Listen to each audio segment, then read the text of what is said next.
Bismillahirrahmanirrahim. Alhamdulillahirabbil alamin wassalatu wassalamu ala sayyidina Muhammadin wa ala alihi wa sahbihi ajma'in, amma ba'du. Faslun fi adabil muridi ma'a syaikhihi. Faslun ini adalah fasal fi adabil muridi, di dalam menjelaskan, menerangkan tentang adab tata krama seorang murid ma'a syaikhihi, ketika ia bersama gurunya. Di fasal ini menjelaskan tata krama murid, adab-adab murid ketika si murid bersama gurunya. Baik bersama dengan cara berhadapan langsung dengan si guru, ataupun ketika ia jauh dari gurunya, maka seorang murid tetap wajib menjaga adab, menjaga tata krama, menjaga akhlak. Wahia katsiratun jiddan wa qatasarna ala ba'dil muhimmat. Wahia adapun adabul murid ma'a syaikhihi katsiratun jiddan, itu sangat banyak sekali. Wa qatasarna, namun di sini kami meringkasnya ala ba'dil muhimmat, atas sebagian muhimmat. Kami, kata si penulis kitab Tanwirul Qulub ini, kami di sini meringkasnya. Wa a'dhamuha, adapun paling utamanya adabil murid ma'a syaikhihi ayyuqiral muridu syaikhahu wa yu'azzimahu zahiran wa batinan mu'taqidan annahu la yahsulu maqsuduhu illa ala yadihi. Adapun adab yang paling utama, a'dhamuha ayyuqiral muridu, hendaknya murid harus memuliakan syaikhahu, kepada gurunya.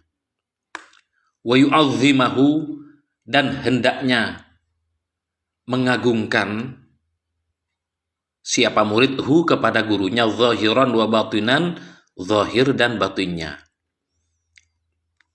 Mu'taqidan, dan mempunyai keyakinan, annahu, sesungguhnya murid la yahsulu, tidak akan pernah mendapatkan maksuduhu, apa yang ia tuju, illa ala yadihi, kecuali atas didikan gurunya.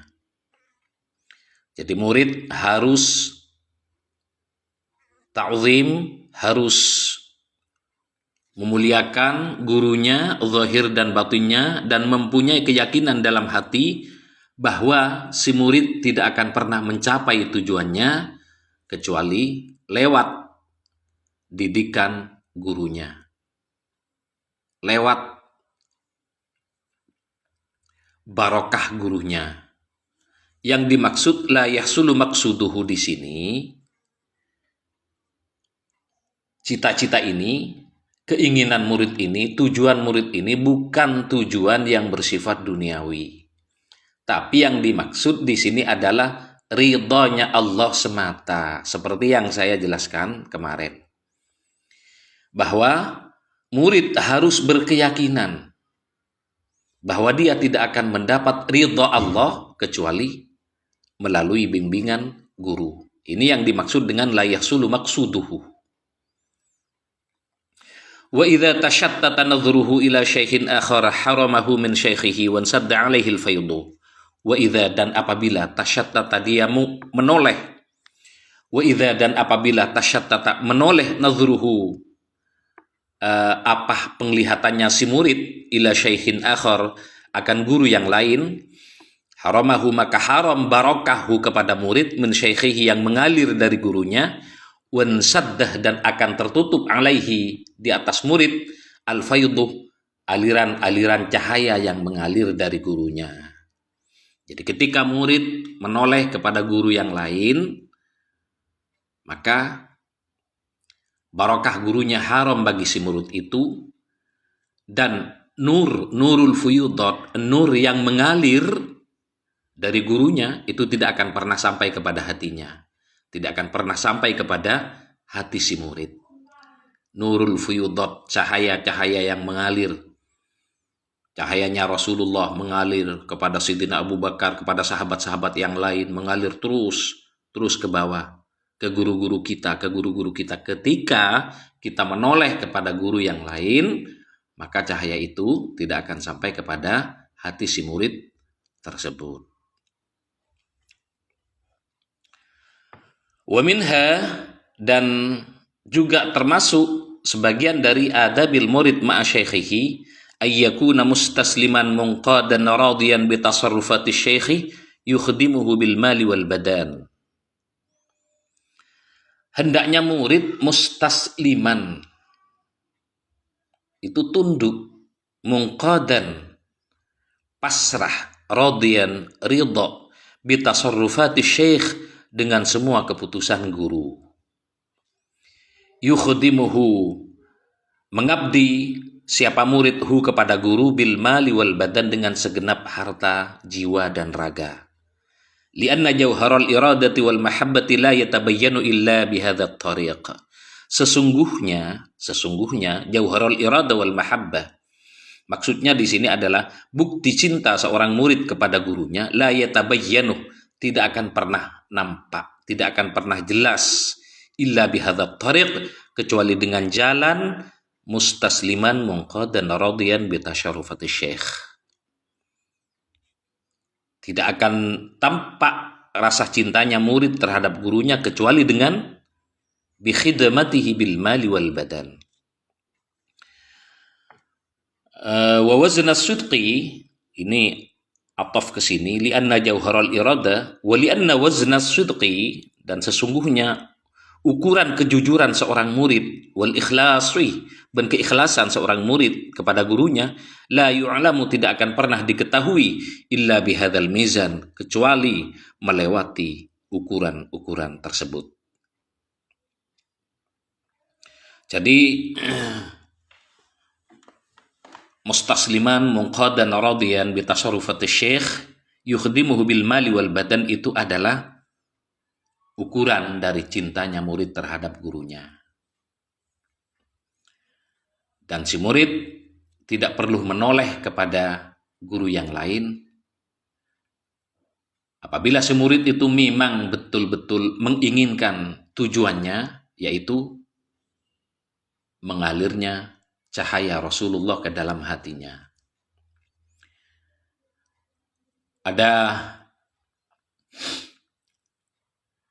riwayat Syekh Abdul Qadir Al-Jailani rahimahullah rahmatan wasi'ah. Syekh Abdul Qadir Al-Jailani itu memanggil khadimnya. Khadim itu orang yang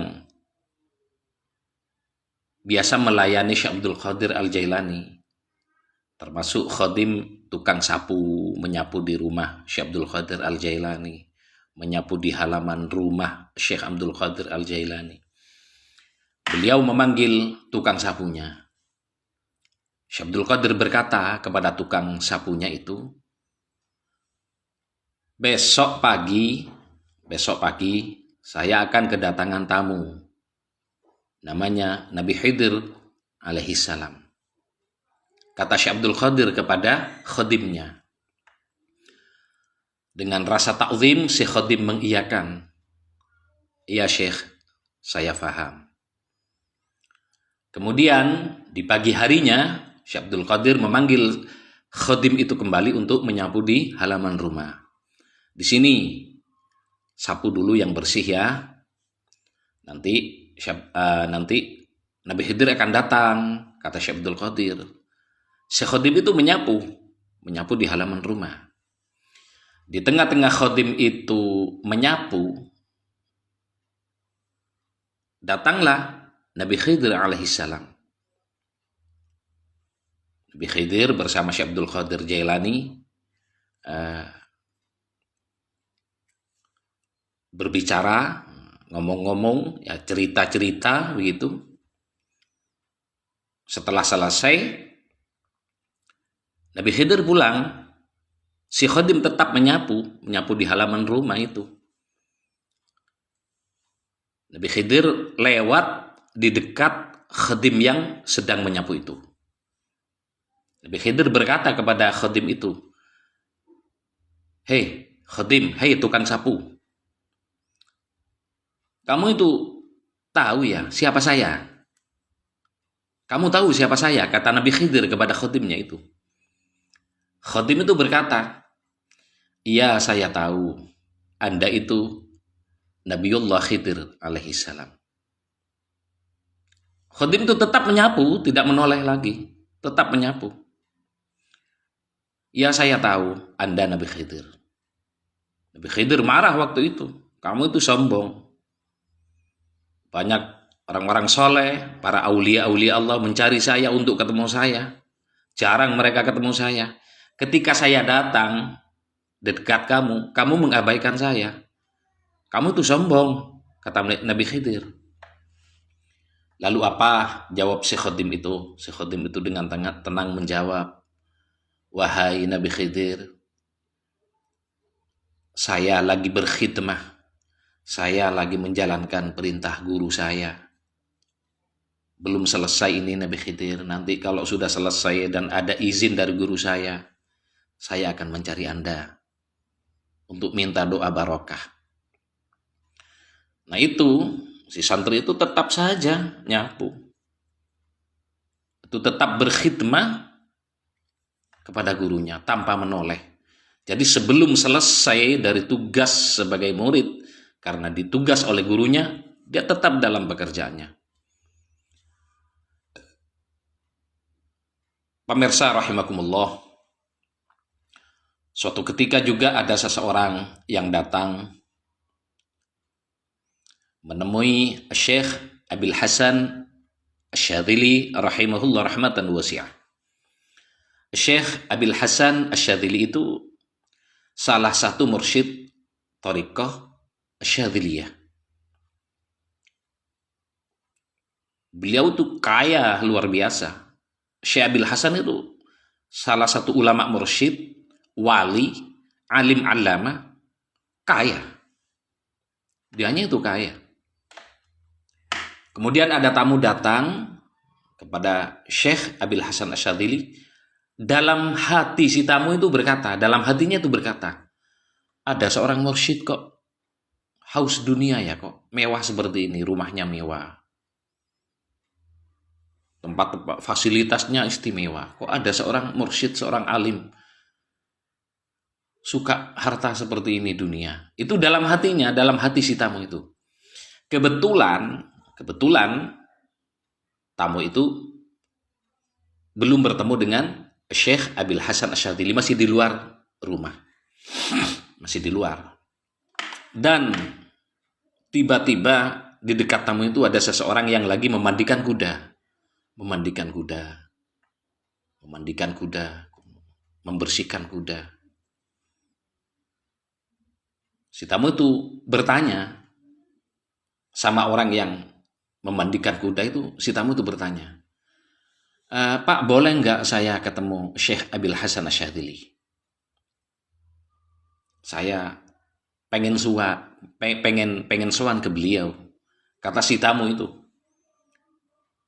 Orang yang mandiin kuda itu berkata, iya bisa.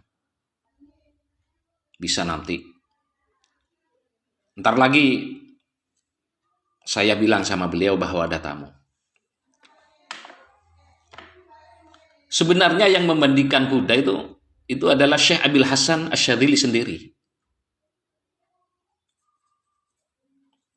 Setelah itu Syekh Abil Hasan masuk ke dalam, kemudian menemui si tamu itu sambil membawa gelas yang penuh dengan air.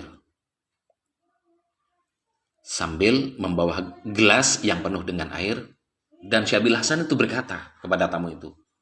Dan tamunya itu kan nggak tahu bahwa dia itu Syekh Abil Hasan Asyadzili, nggak tahu. Syekh Abil Hasan itu sambil membawa gelas yang penuh dengan air, Syekh Abil Hasan berkata kepada tamu, kalau sampeyan mau ketemu Syekh Abil Hasan Asyadzili, muter-muter dulu di sini ya, di kota ini, di kota saya ini, sambil melihat pemandangan-pemandangan yang indah, sambil melihat rumah-rumah saya yang megah ini. Tapi ingat, muter keliling di sekitar ini, tapi ingat, air di gelas ini setetes pun jangan sampai tumpah. Itu pesan Syekh Abil Hasan Asyadzili. Nanti kalau nanti kalau kamu berhasil membawa air utuh kembali ke sini tanpa setetes pun yang jatuh, maka kamu baru bisa bertemu Syekh Abil Hasan Asyadzili.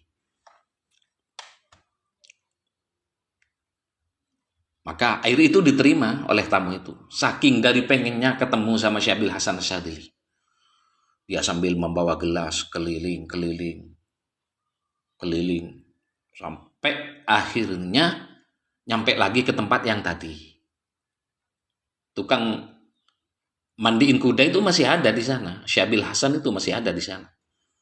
Maka air yang ada di dalam gelas itu dikembalikan kepada Syekh Abil Hasan Asyadzili dengan utuh tanpa setetes pun yang tumpah.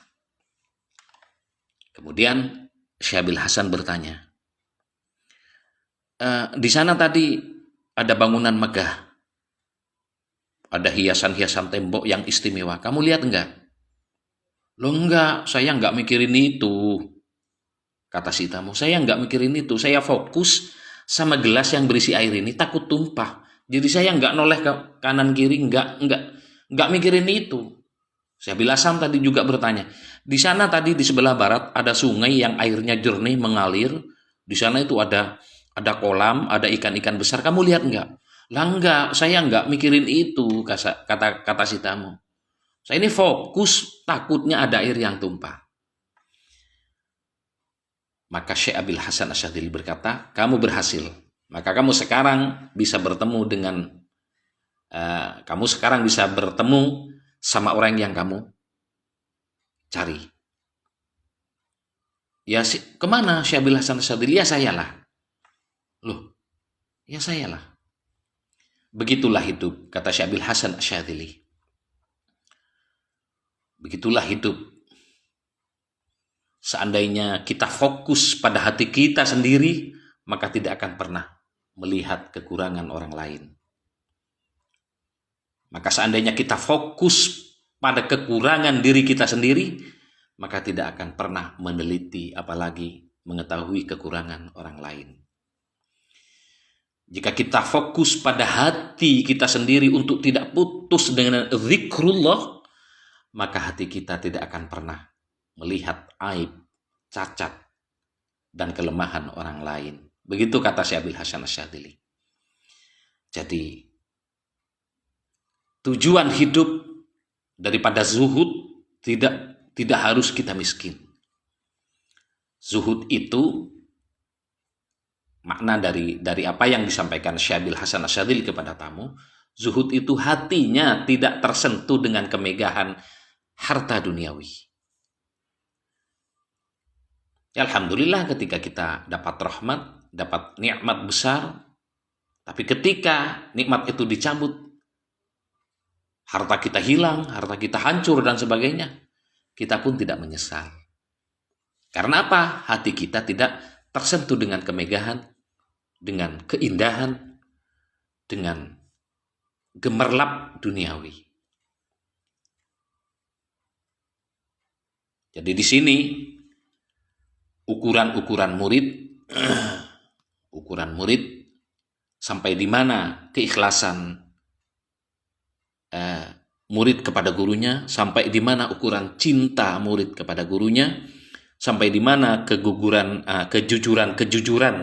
seorang murid kepada gurunya, maka dari khidmah, dari pengabdian kita akan mengetahui.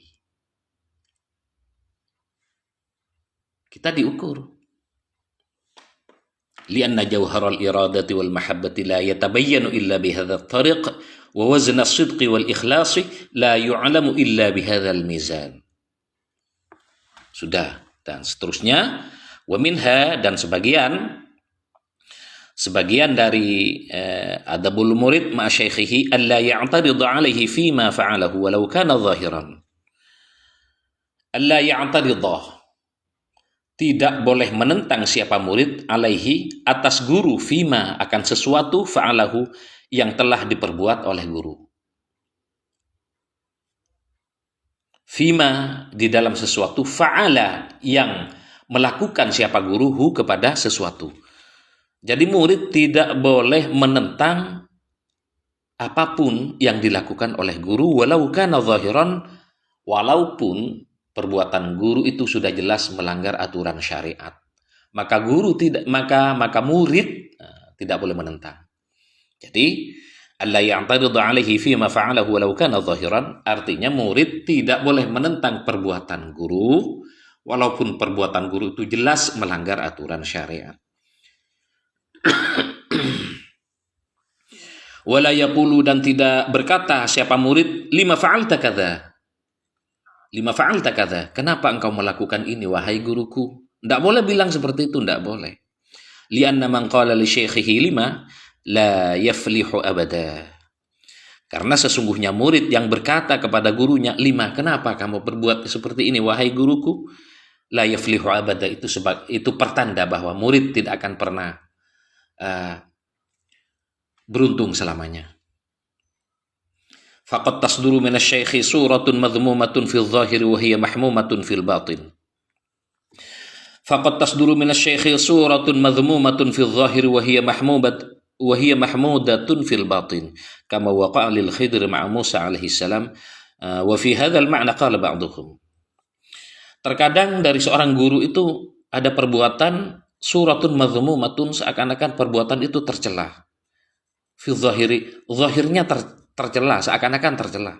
Wa hiya mahmudatun fil batin, padahal perbuatan itu adalah terpuji di dalam batinnya.